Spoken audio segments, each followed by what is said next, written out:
Welcome back to GTR. My name is Mark, and this is Three Things, the show where I talk about a game I've just recently played, and I tell you three things that I wouldn't change about the game, and three things that I would change about the game. All right, today on Three Things, we're talking about Jaipur.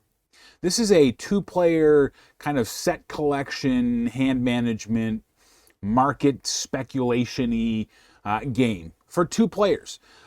This is a game that we played a number of years ago, and it just recently came back to the forefront of my mind because I started to play it on Board Game Arena. After I played a game on BGA, I decided to go grab the copy, off of my shelf and play it with my 6-year-old because I thought, hey, she's getting older, and I think this would be a great game that I could add to her kind of repertoire of games that she's learning that I can play with her. And so as we played it tonight before supper, afterwards, I thought, okay, there's a few things that I really, really like about this simple two-player game that feels bigger than it is. But there's a few things that I would also change.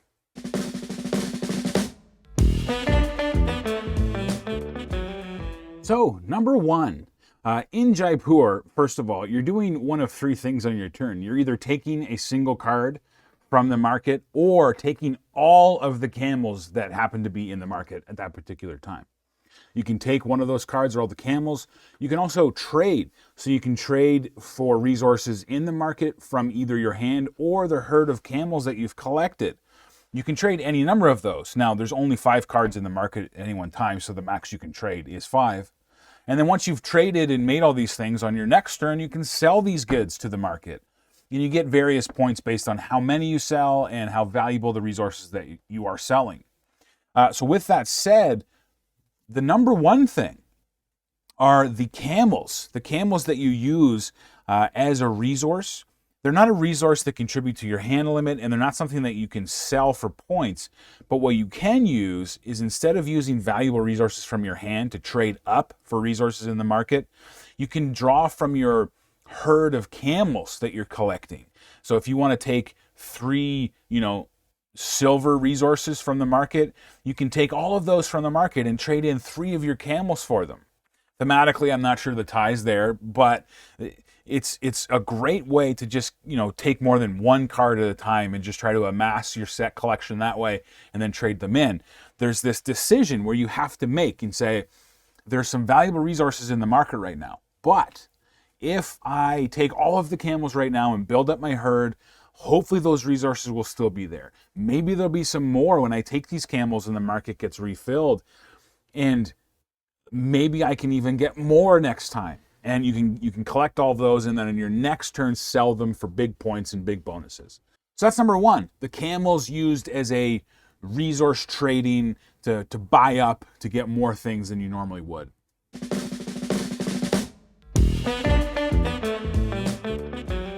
Number 2 is the push your luck element of the game. And there's a number of ways that you can push your luck. Either in what you're selling to the market, you can push your luck that way, or you can push your luck in terms of what you're collecting from the market. Because there's a number of ways that you can push your luck, it doesn't just feel like an entirely luck-driven game. It makes you feel like you can implement some strategy. The push your luck aspect I like the most is when you're selling to the market. So when you sell an individual resource to the market, you get a token, and you know exactly what that's worth because it's on top of the pile. And the piles start at the highest value and then work your way down. And that's kind of this whole market speculation thing. So you know what the market's going to be because those are depleting. So you can hedge your bets on that a little bit. But there's also a whole push your luck aspect to it where you can sell one resource and get 5 points. And you know exactly that you will get 5 points because you can see it. But if you sell at least 3, you'll not only get that 5 points that you can see, but there's a little bonus chip, and that's got hidden points underneath of it. And that kind of drives you to say, do I just do a bunch of small individual sales, selling 1 or 2 resources at a time to get all of the high points off of the top of the stack?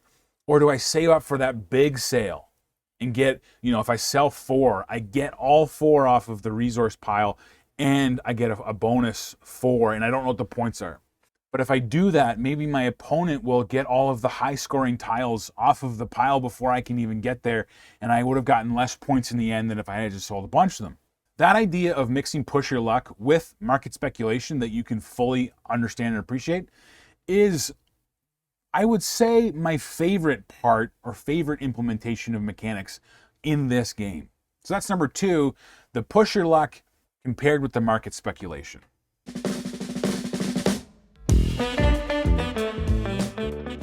All right, number 3 has to do with the camels again, but this is a bit of a different, this is more of a strategy as opposed to a mechanism. And they call this strategy cameling.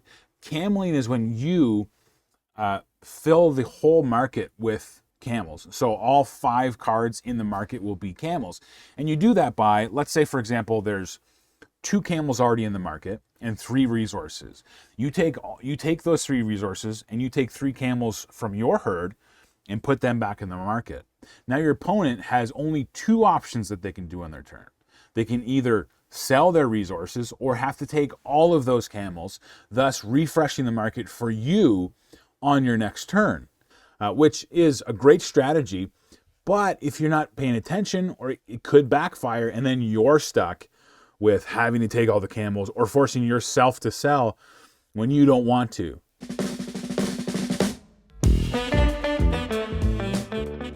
All right, on to 3 things that I would change about the game. Number 1 is the box size is pretty small, and there's not really a great way to organize all of the cardboard poker chips that come with it. Again, this is more of a dream or wish, but it would have been amazing if there was some sort of insert, if the box was a bit bigger and there was a custom insert that you could put everything away in organized piles so that when you go to play the game, you just grab it, pull it out, put it on the table, and use it right from there. That would make setup almost instantaneous and would make the game way more accessible to get on the table.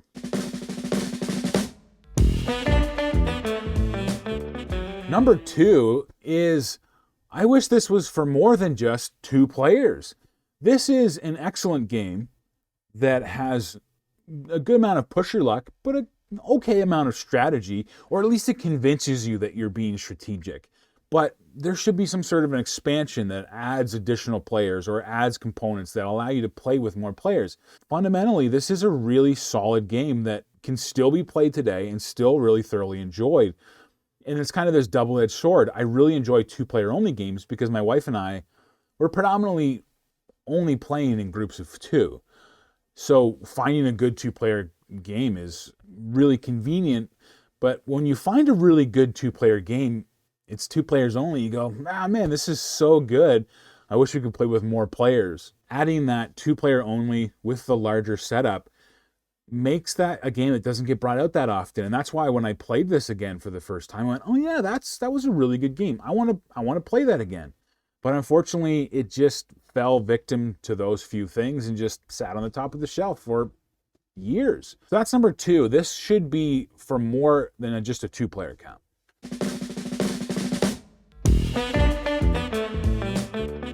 Okay, on to number 3. Number 3 is a big one. I feel like the game balances.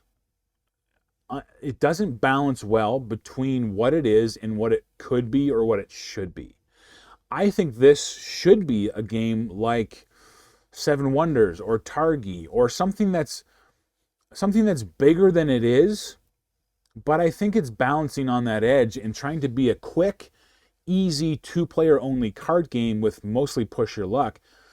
But it also has some strategy and it also has a large setup. And so I feel like it's kind of lost as to what it is as a game. This could have been a bigger game. You could have added a few more mechanisms in, added a board, added some stuff, and had this trading thing as the main focus. But you could have added more things in, made it a bigger game, kept that whole trading and the cameling and the herd stuff, kept that all in there, added some more things, made it a more complex game, made it more satisfying, because the amount of setup that it is versus the weight and complexity that it is, for me, doesn't equal. it doesn't balance out.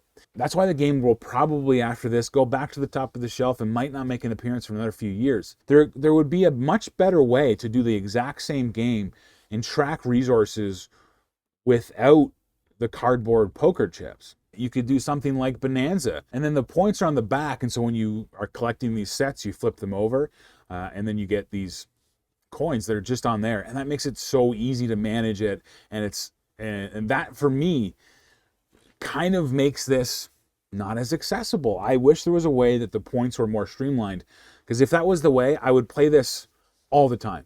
This might replace Lost Cities. Lost Cities, the card game, is my number one go-to 2-player only game, quick, and it ticks every box for me. This game could do that, and I wish it did. It's just, it balances the line of complex setup, yet just push your luck, easy going card game. To me, it feels like it has an identity crisis, and I think it should have either leaned hard into the 2-player only quick, easy, satisfying card game, or expanded itself to a bigger, more complex game, because some of this stuff is there and it's great. So that's number 3. Well, guys, that's it for today. Thanks for sticking to the end. That's been my 3 things review of Jaipur. Until next time, peace.